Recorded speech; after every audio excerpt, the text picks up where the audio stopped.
Kolkata film ফেস্টিভ্যালে সংবর্ধনা পেয়েছেন কিঞ্জল নন্দ এবং সুদীপ্তা চক্রবর্তী। আর সেই ছবি প্রকাশ্যে আসতেই কটাক্ষ করলেন তৃণমূলের মুখপাত্র কুণাল ঘোষ।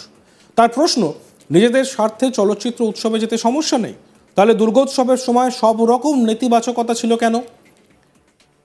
আর আরজি করের কাণ্ডের যে প্রতিবাদ, সেই প্রতিবাদে বিচার চেয়ে পথে নেমেছিলেন যারা, সেই জুনিয়র ডাক্তাররা, সেই আন্দোলনের প্রথম সারিতে ছিলেন কিঞ্জল।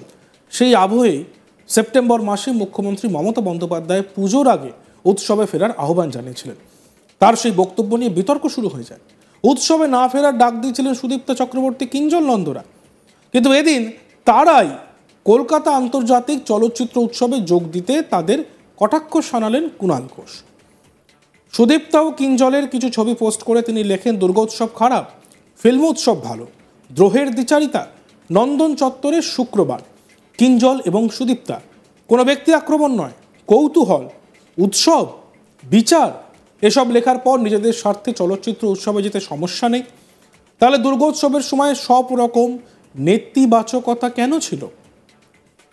গত 4 ডিসেম্বর থেকে শুরু হয়ে গিয়েছে কলকাতা আন্তর্জাতিক চলচ্চিত্র উৎসব। আর এই বছর কলকাতা আন্তর্জাতিক চলচ্চিত্র উৎসব 30তম বছরে পা দিল। সেখানেই একটি অনুষ্ঠানে এদিন যোগ দিয়েছিলেন সুদীপ্তা চক্রবর্তী এবং কিঞ্জল নন্দ। সংবর্ধনা দেওয়া হয় সেখানে, এবং তার সেই ছবি প্রকাশ্যে আসার পর রীতিমতো তাদের আক্রমণ শানান কুণাল ঘোষ। সাংবাদিক সম্মেলনে কুণাল তাদের নাম না করে বলেন, অভয়াকে ন্যায় বিচার দিতে পারত কলকাতা পুলিশ। আরজি করে যারা প্রতিবাদ করছিলেন, যারা বলেছিলেন উৎসবে নেই, তাদের ফেসবুক পোস্টে দেখুন ফ্যাশন প্যারেড চলছে, কে কত সুন্দর দেখতে, কে কোন বিজ্ঞাপন করছে। অভয়াকে ভাঙিয়ে ব্যক্তি প্রচার করছে। কুলতলিতে 61 দিনের মাথায় চরম শাস্তি দেওয়া হলো। কলকাতা পুলিশের হাতে যদি আরজি করের ঘটনা থাকতো, তাহলে কুলতলির আগে এখানেও চরম শাস্তি ঘোষণা হয়ে যেত। মনে রাখুন, 2টি ঘটনায় রাজ্য পুলিশে গ্রেপ্তার করেছে। আর এই নিয়ে তৃণমূল নেতা কুণাল ঘোষ কি বলেছেন, কি আক্রমণ করেছেন, আমরা শুনবো। আবার আপনাদের আবেগকে নিয়ে ছেলে খেলা করেছে, এই ধরনের নাটকবাজি করে নিজেদের রাজনীতি করেছে, নিজেদের কেরিয়ার করেছে, নিজেদের প্রচার করেছে। কিন্তু অভয়ার ন্যায় বিচারটা কিন্তু দিতে পারত কলকাতা পুলিশ। তারাই অ্যারেস্ট করেছে। সিবিআইও যে দোষী প্রমাণ করবে সেটাও কলকাতা পুলিশ করে দিচ্ছে। কুলতলির ঘটনা চোখে আঙুল দিয়ে দেখিয়ে দিল যে আরজি করের ঘটনায় যদি কলকাতা পুলিশ 24 ঘন্টার মধ্যে যারা দোষীকে অ্যারেস্ট করেছে তাদের হাতে যদি থাকতো, তাহলে কুলতলির আগেই আরজি করের ঘটনাতেও হয়ে যেত। আমি অভয়ার বাবা মাকে করজোড়ে অনুরোধ করব, কারা আপনাদের গিয়ে বিভ্রান্ত করেছিল ভেবে দেখবেন। কারা বলেছিল উৎসবে নেই, তাদের ফেসবুক পোস্ট করে দেখুন, ফ্যাশন প্যারেড চলছে। এই নির্লজ্জ বেহায়াগুলোর ফ্যাশন প্যারেড চলছে। যারা বলেছিল উৎসবে নেই, তারা তাদের ফেসবুক পোস্টগুলো দেখুন, কে কত সুন্দর দেখতে সেজে, কে কোন ইভেন্টে গেছে, কে কোন বিজ্ঞাপন করছে, কে কোন রাজনীতি করছে, সব ব্যক্তি প্রচার, ব্যক্তি প্রচার, ব্যক্তি প্রচার। অভয়াকে ভাঙিয়ে চলছে। আর আসল কাজটা রাজ্য পুলিশ করে গেল কুলতলিতে, যেখানে 61 দিনের মধ্যে তদন্ত বিচার শেষ করে। ফলে আমরা নিশ্চিতভাবে বলছি যে কলকাতা পুলিশের হাতে যদি আরজি করের ঘটনা থাকতো, তাহলে কুলতলির আগে এখানেও ঘটনা হয়ে যেত। যারা বিলম্ব করেছে, যারা নাটক করেছে, তারা তো ইভেন্ট করার জন্য সময় চাইছিল। আর একটা মনে রাখুন, ওখানেও অ্যারেস্ট করেছে কলকাতা পুলিশ, এখানে অ্যারেস্ট করেছে রাজ্য পুলিশ। দুটোই কিন্তু পশ্চিমবঙ্গের। সিবিআই কাউকে অ্যারেস্ট করেনি। আরজি করের সিবিআই আর কাউকে অ্যারেস্ট করেনি।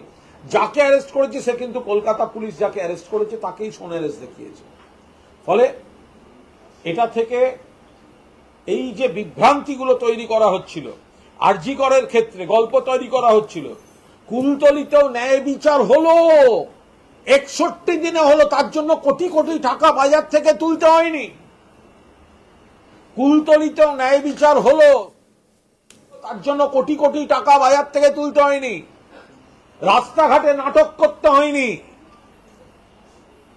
তার কারণ আরজি করের ক্ষেত্রে অতি রাজনীতি, অতি নাটকটা ছিল কিছু মুখোশধারীর, সেটাই করণীয়। তারা ন্যায় বিচার চায়নি। আর ন্যায় বিচার কুলতলিতে 61 দিনের মাথায় করে এনে রাজ্য পুলিশ প্রমাণ করে দিল, রাজ্যের আইনজীবীরা প্রমাণ করে দিলেন যে প্রকৃত তদন্ত, প্রকৃত ন্যায় বিচার মুখ্যমন্ত্রী মমতা বন্দ্যোপাধ্যায়ের নেতৃত্বে এই রাজ্য সরকারই কিন্তু দিয়েছে। অভয়ের বাবা আজকে তারা বলেছেন যে ভরসা বাড়লো, কিন্তু টালা থানার ওসি দুদিনের মাথায় অ্যারেস্ট হলো, সন্দীপ সাসপেন্ড হলো, সন্দীপও সাসপেন্ড হলেন না। রাজ্য সরকার কি লোকাতে চাইছে? দেখুন, এগুলো মানে আপনাদের এই কথাবার্তাগুলোর জন্যই বিভ্রান্তি হচ্ছে এবং দিনের শেষে তদন্তটা দেরি হচ্ছে। আমি তার বাবা মাকে করজোড়ে বলবো যে আপনাদের আবেগ, আপনাদের যন্ত্রণাকে কেউ কেউ বিভ্রান্ত করছেন এবং আপনারা এমন এমন সব কথা বলছেন যেগুলোর সঙ্গে মূল তদন্ত, তাহলে আপনারা তো তদন্তের পার্ট অ্যান্ড পার্সেল হতে পারেন। এই ধরনের কথাবার্তাগুলোর তো কোনো মানে হয় না। আপনারা ন্যায় বিচার চান, শাস্তি চান, কলকাতা পুলিশই ধরেছে। সঞ্জয় রায়কে কলকাতা পুলিশ ধরেছে। আজকে তার বাবা মা দেখুক যে এখানে কুলতলিতে 61 হলো, আর আপনাদেরকে এত বেশি বোঝালো, তার নিট রেজাল্ট হলো আপনারা সিবিআইতে গিয়ে এখনো পেলেন না।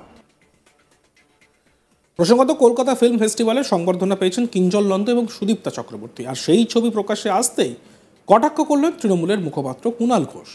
তার প্রশ্ন, নিজেদের স্বার্থে চলচ্চিত্র উৎসবে যেতে সমস্যা নেই, তাহলে দুর্গোৎসবের সময় সব রকম নেতিবাচকতা কেন ছিল? আরজি কর কাণ্ডের প্রতিবাদে বিচার চেয়ে পথে নেমেছিলেন জুনিয়র ডাক্তাররা। সেই সময় আন্দোলনের প্রথম সারিতে ছিলেন কিঞ্জল। আর সেই আবহেই সেপ্টেম্বর মাসে মুখ্যমন্ত্রী মমতা বন্দ্যোপাধ্যায় পুজোর আগে উৎসবে ফেরার আহ্বান জানিয়েছিলেন। তার সেই বক্তব্য নিয়ে বিতর্ক শুরু হয়ে যায়। উৎসবে না ফেরার ডাক দিয়েছিলেন সুদীপ্তা চক্রবর্তী, কিঞ্জল নন্দরা। কিন্তু এই দিন তারাই কলকাতা আন্তর্জাতিক চলচ্চিত্র উৎসবে যোগ দিতে তাদের কটাক্ষ শানালেন কুণাল। সুদীপ্তাও কিঞ্জলের কিছু ছবি পোস্ট করে তিনি লেখেন, দুর্গোৎসব খারাপ, ফিল্মোৎসব ভালো, দ্রোহের দ্বিচারিতা, নন্দন চত্বরে শুক্রবার, কিঞ্জল এবং সুদীপ্তা। কোনো ব্যক্তি আক্রমণ নয়, কৌতূহল, উৎসব, বিচার। এসব লেখার পর নিজেদের স্বার্থে চলচ্চিত্র উৎসবে যেতে সমস্যা নেই, তাহলে দুর্গোৎসবের সময় সব রকম নেতিবাচকতা কেন ছিল? গত 4 ডিসেম্বর থেকে শুরু হয়ে গিয়েছে কলকাতা আন্তর্জাতিক চলচ্চিত্র উৎসব। আর সেই উৎসবেই এই ছবি বেরিয়ে আসে এবং তারপর এই ছবি পোস্ট করে কটাক্ষ করেন কুণাল ঘোষ।